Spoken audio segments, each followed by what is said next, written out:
we talk about helping, as we do, and we applaud every time somebody wants to, is www.battlegroundcalifornia.com. Sign up to help. That's what you can do. And actually, after you sign up, you can even help. If you're not going to help, don't sign up.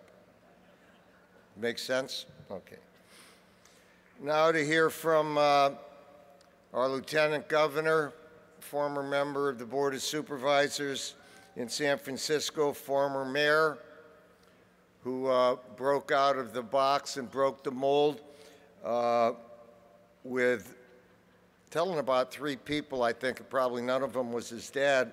They decided to go ahead and direct the registrar to issue marriage certificates to all couples, straight, gay, man, woman.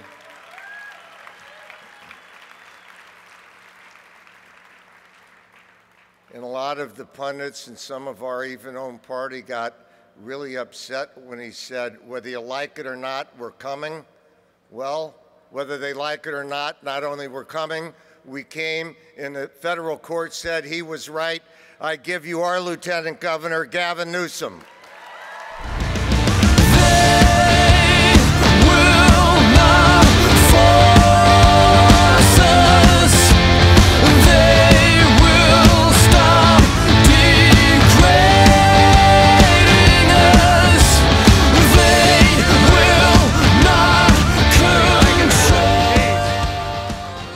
John have to remind me of that. You were reminded, I think there was $10 million of ads with that wonderful Dean-esque moment. Well, let me thank John for everything he said except reminding you of that point, and make the case that all you have to do, and I think this is pretty objective, is look at the recent election results out here in California, look at our recent finance reports, and just make the obvious case. There is simply no one, I'm not just patronizing this guy, but it's true, there is no more effective party chair in America than John Burton. He deserves a tremendous amount of praise. And before you applaud too much, we also know, based on The Daily Show, there's also no one more eloquent than John Burton. Man, how he gets away with it. But we all know there are folks behind John, and I just want to pay particular attention to someone who also deserves a tremendous amount of recognition.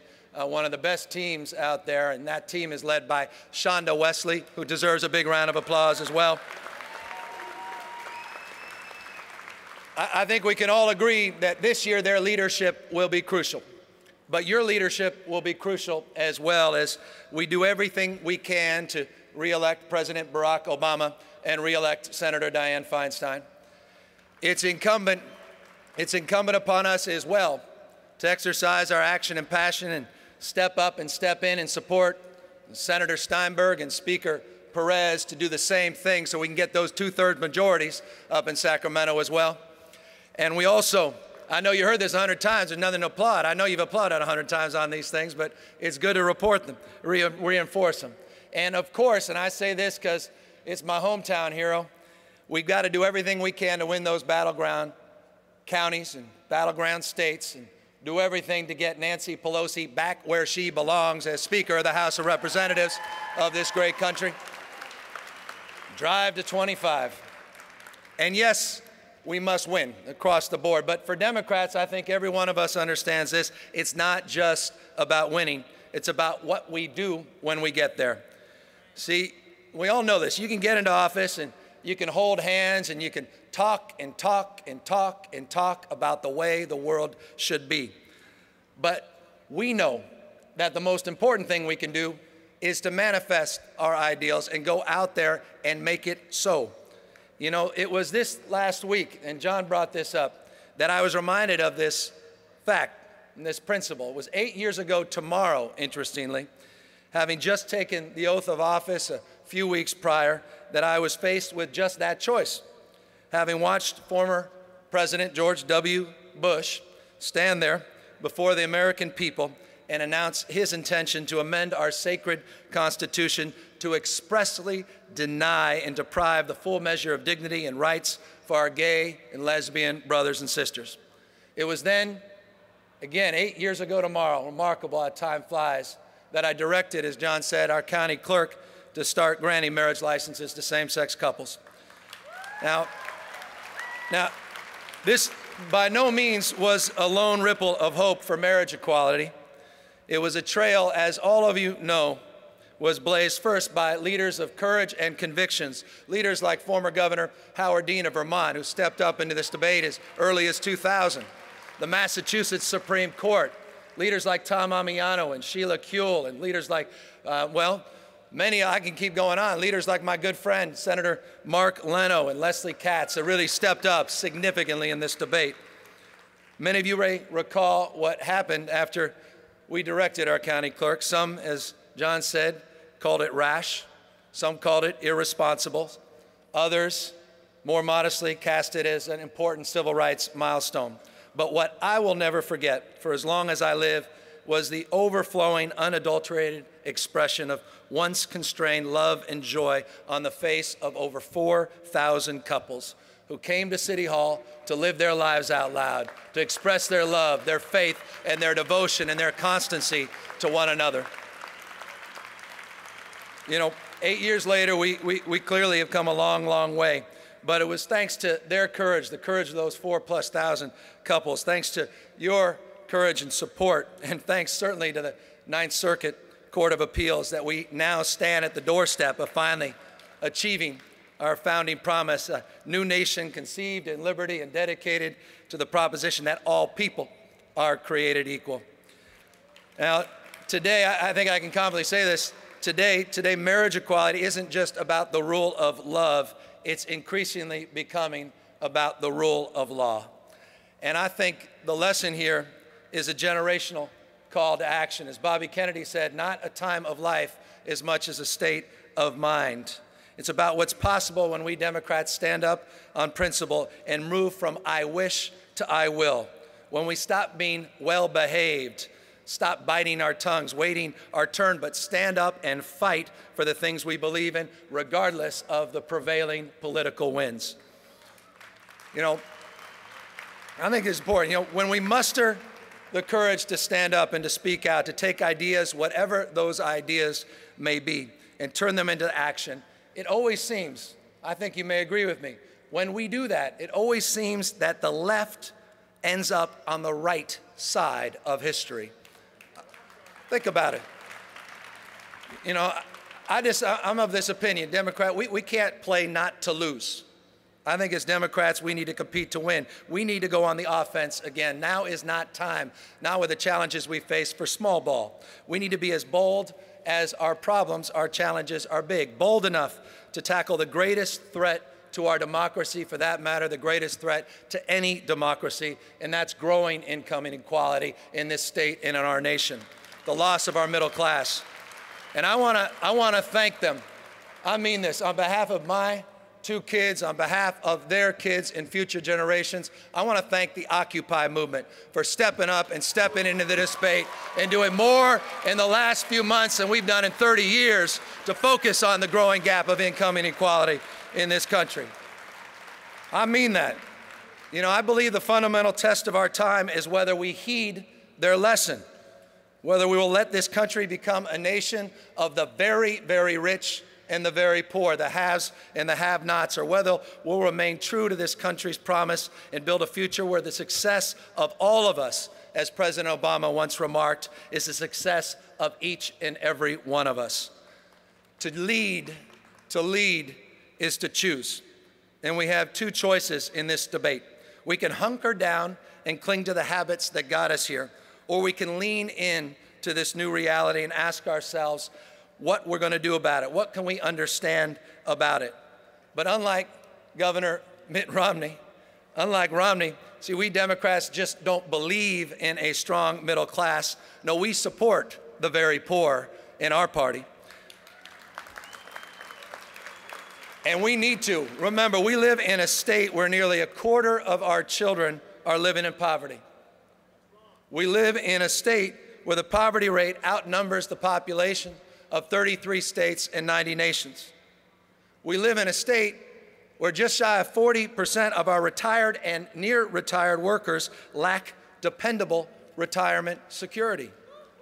We're in a state where 2 million people are actively seeking work in counties like Imperial County, where unemployment has been around 30% for 3 years. That's our state. Now, last year I stood before you and I suggested the Democrats needed to refocus on these issues, to be reminded that the one staple that has nourished the California dream and the basic building block of any truly progressive agenda is a well-paying job. I pledged to introduce a jobs plan within 90 days, and that's exactly what we did. Today, components of that plan are being adopted and implemented all across our state government. The fundamental tenets, and I want to just share this, the fundamental tenets of that plan rest on the principle that California will never win an economic race to the bottom. We will never surrender our environmental leadership, our worker protections, and we will never give up on our commitment to human rights in order to compete with other states and other nations. These are core tenets of our party.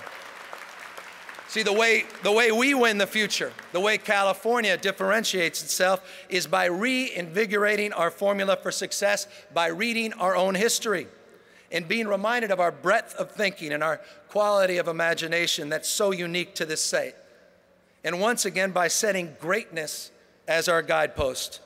See, greatness is not a matter of chance, it's a matter of choice. It requires collective action, investing in our growth engines, education and infrastructure, research and development, and maintaining an open immigration policy so that we're able to recruit and receive first-round draft choices from all across the globe. It's critical. Decades ago, California stopped investing in its lead. We started to live on our principle and not on the interest of investments that were made in the past. And all of us knows what happens. When you stop investing in the future, you tend not to do very well there. And no place is this more dramatic than the growing divestment and new vulnerability in higher education in our state. You know, I hope you agree with me, talent has always come out of our higher education system like a conveyor belt. We built the finest system of higher education in the world. But for almost a decade now, we've been throwing sand in the gears of that conveyor belt, and it needs to stop. This is the year we got to step up. This is the year we need to come together, parents and educators, legislators, business leaders, the governor, labor leaders. We all need to come together with students alike and say enough is enough. We need to stand up and step into this debate, and we can start by rejecting the cuts to Cal grants. We cannot afford those cuts in this year's budget. And as we reject those cuts, I hope we can all support the wisdom and the vision of Speaker Perez, who I thought put together an outstanding, thoughtful, and innovative proposal called the Middle Class Scholarship Program. It deserves our support.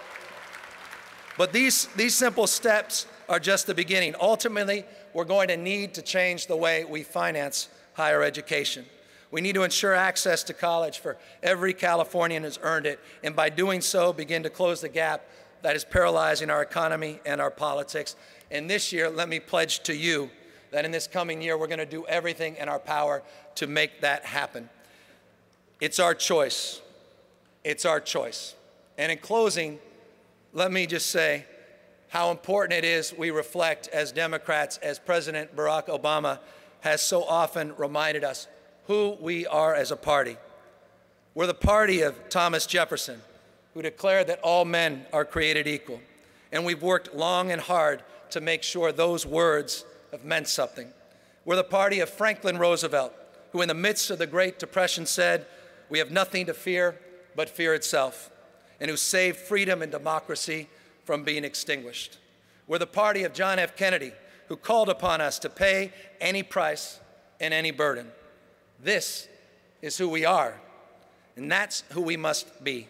Let us choose as Californians, as Democrats, to be great again. Let us, as our president says, speak to our hopes and not to our fears. Let's inspire and not divide. And let's respond to these challenges with the same sense of urgency that the people all across our state feel in their lives. And let us finally rejoice in the long-held California belief that the best is yet to come. Thank you very much, Democrats.